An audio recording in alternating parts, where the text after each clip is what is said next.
Good morning to you all. Do you know what gathers 4,500 companies in France and abroad? And several people here in this room. This is this commitment within France with these 4,500 companies today. And we know that the approach is growing. Martin Aubry created FAS in 1994. The idea was to favor social innovation from the economic stakeholders in order to design new solutions. Then Mr. Guichard, the chairman and CEO of Casino, developed this network in the territory. And then Gérard Mestralet is our chairman at the national level. 2,400 companies before the crisis in 2008 and 4,500 companies today. There's a real awareness, a real concrete commitment of business leaders. Often we talk of CSR in large companies, but you do not only have large companies, you have the suppliers, customers as well. Everyone is engaged at a national level.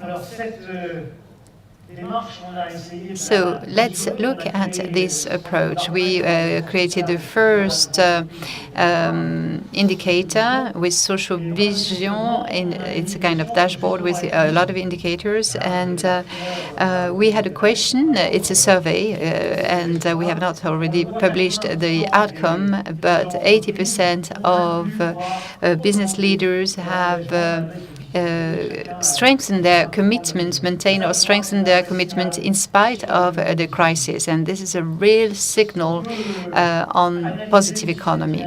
We can analyze this momentum from a historic point of view. In the 80s, overall, the corporate world was not really that engaged as far as exclusion, poverty, discrimination were concerned. And at the beginning of the 90s, with the first problems, several companies decided to get engaged, and then there was some momentum in the year 2000.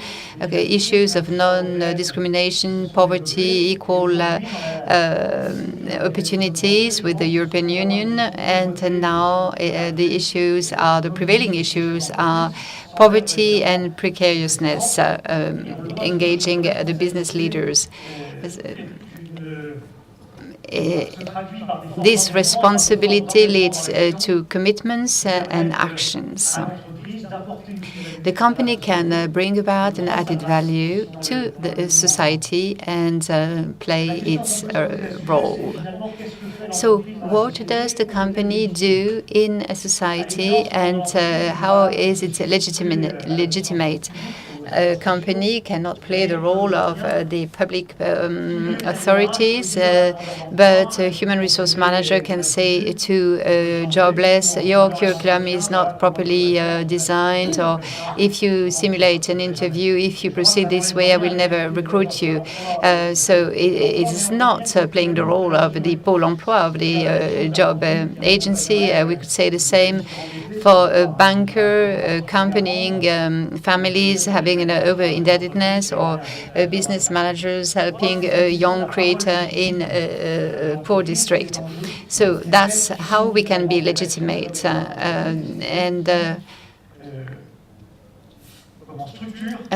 This is what we call responsibility. Companies play a role as well in the territories, and there is a collective action. The collective action is very important.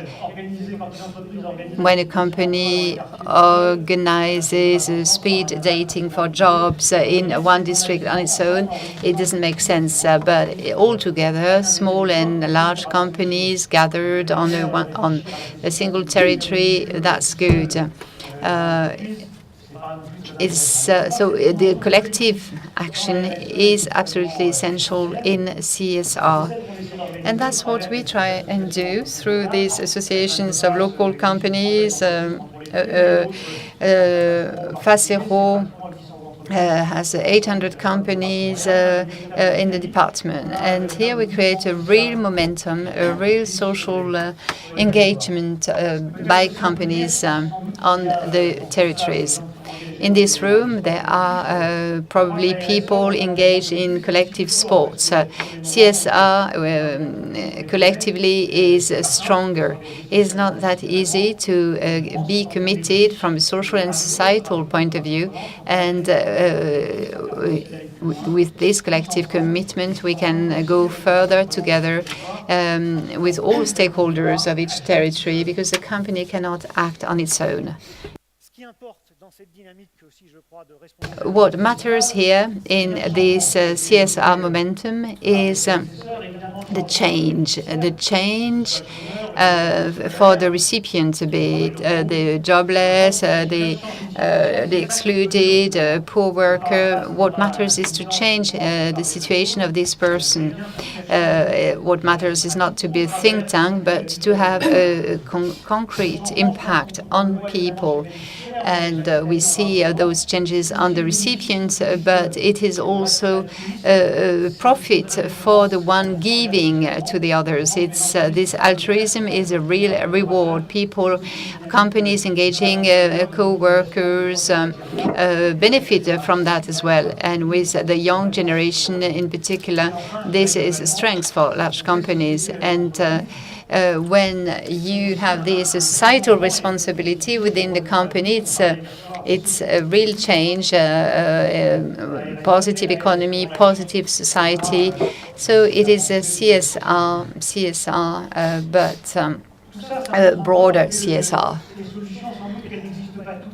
Of course, we need to create solutions, experiment solutions, disseminate solutions. This is also the mission of FAS, our foundation. And I wanted to show you an example on the video curriculum. It's a project costing 1 million euros with a lot of partners, ADP, the Aéroport de Paris, supporting us. There will be a presentation by ADP.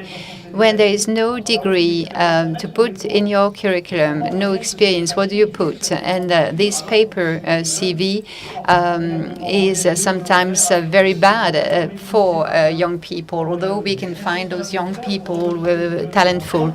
So we wanted to find a solution for those people and to change the practices of the company in terms of diversity, to test new sources of recruitment, video, CV, 45 seconds. That's maybe very useful and very efficient from a purely economic point of view as well. And if you look, it's another way of establishing a link between demand and supply for jobs. But instead of talking about it, let me show you this video clip, 45 seconds. Steve, if you want to recruit Steve with his CV, here it is. Hello, Steve. 21 years old. I live in Meaux. I would like to be a pastry cook in a bakery shop or in a restaurant. I've been studied and I was elected the best worker while I was apprenticed.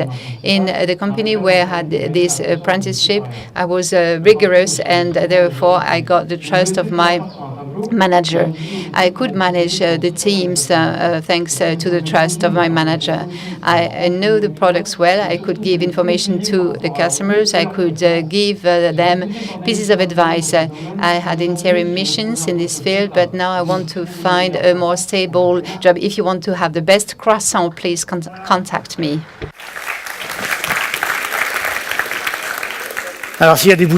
So if there are bakers here in the group, Steve is waiting for a job. He got several proposals those last few days, so you'll be in competition. So this is quite concretely social innovation. It's not just philanthropy. No, it's a real social, societal responsibility where we can combine economic and social performances.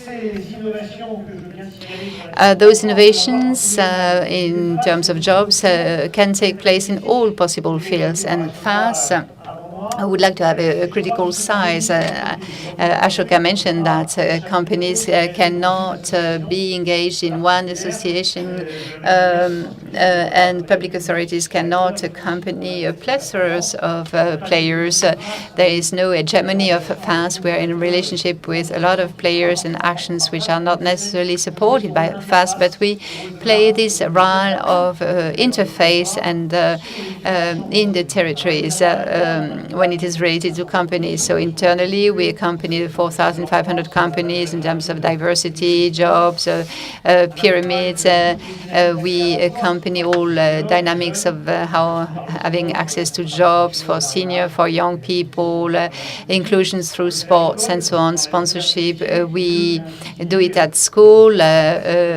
Baker, cook can go to schools and explain their jobs, and it does not replace, of course, the psychologist at school. And for nutrition, for people from the catering sector can explain, a banker can share how to manage a family budget well, and energy stakeholders can explain to families how to better manage this energy precariousness, and local politicians can help and so on. So in those 5 fields, we have decided to accompany companies within FAS to facilitate their life. And companies are willing, but it's not that easy to do the job when you're a human resource manager, to make a difference between Maison Emploi Pli and Maison Locale. That's not easy, and we would like to play this interface role. We find this interface role in terms of co-construction and engineering. Often, the company underestimates the difficulty to implement some social projects which are well advanced, having some financial means or co-workers, but it requires an interface with local authorities, with academics, and so on. And this interface is absolutely essential. It is not that complicated, but it is complex enough to be engaged concretely in CSR with small companies, upstream or downstreams. And this co-construction approach is absolutely indispensable for all stakeholders. As we said it several times, and it is in the report by Jacques Attali, it is absolutely essential to have some indicators and to be able to measure. We created very simple tools for self-diagnosis in terms of CSR. We do not want people to feel guilty, but on the contrary, to be able to improve. And for SMEs, we produce grids on diversity. We drafted tools on the generation contracts. Each one has to implement. It is very important to have these toolkits, not only internally but also externally. If we want the company be better recognized, acknowledged in its social role, France is not that good example. And it's probably also because of measurements. If we cannot assess this social footprint, we cannot value it clearly. We need those tools in order to better assess and better share. What is essential as well is to work close to people. We see people having difficulties everywhere, in the company, just outside the company. They are everywhere. 80,000 recipients at FAS. We act on 350 territories, and with Gérard Mestralet, we have rolled out a huge effort we have made a huge effort to roll out this network. Business leaders, knowing the network, elected representatives, local players, associations join us, and we like to see how they can expand their spectrum based based on territory dynamics. So it's important to act locally, and we see that in large companies as well. The large companies have no major CSR issues. They made a lot of progress in the last 10 years, but at the business unit level, that's a problem. How do you recruit a colleague directly? And we want to act, and it's the same for SMEs. They will not join CSR just because of the theory, but in practice, we can ask someone from SME, would you like to come to a school and explain what you're doing? That's an action, a concrete action. What about the international network? We do not want to extend the model. We do not want to be arrogant, but we have just opened up FAS in Brussels, in Tunisia, in Rio, within the framework of Rio Plus 20, soon in Spain, India, Australia. So this model of companies gathered on a territory to work is a good model. It's a small contribution by us, a small contribution to the European momentum of CSR, but we see that there are different ideas coming from the developing countries and feed those or fuel those CSR models. The Anglo-Saxon world brings about this added value of performance, assessment of performance. So we see a real change here at all levels.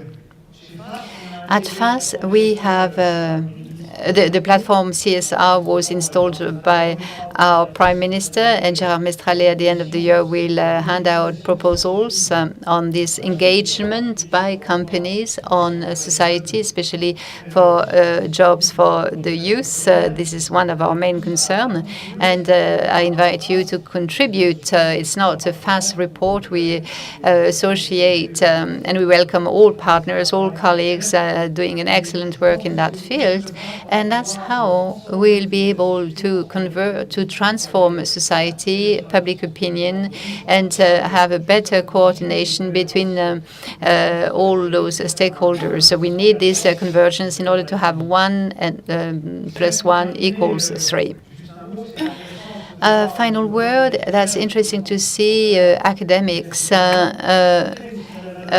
saying that you create a value through this societal dimension. If you do not create value with this societal dimension, you will have no sustainable corporate action. It becomes indispensable. The societal engagement or commitment allows recognition, acknowledgement, and acceptance by the environment. This is a real transformation as well. This is a cornerstone for the positive economy. And first of all, I would like to congratulate you to be part of FAS. Thank you and congratulations. We are at your service. Companies do not make a commitment to FAS, but FAS just helps companies exercise CSR. FAS is a group of companies, and we are at the service of CSR and companies. And if some companies were not in FAS yet, you are most welcome. I hope that we'll meet next year here at Le Havre with a project of creation and even a club created in Le Havre, because we are not present yet here in Le Havre.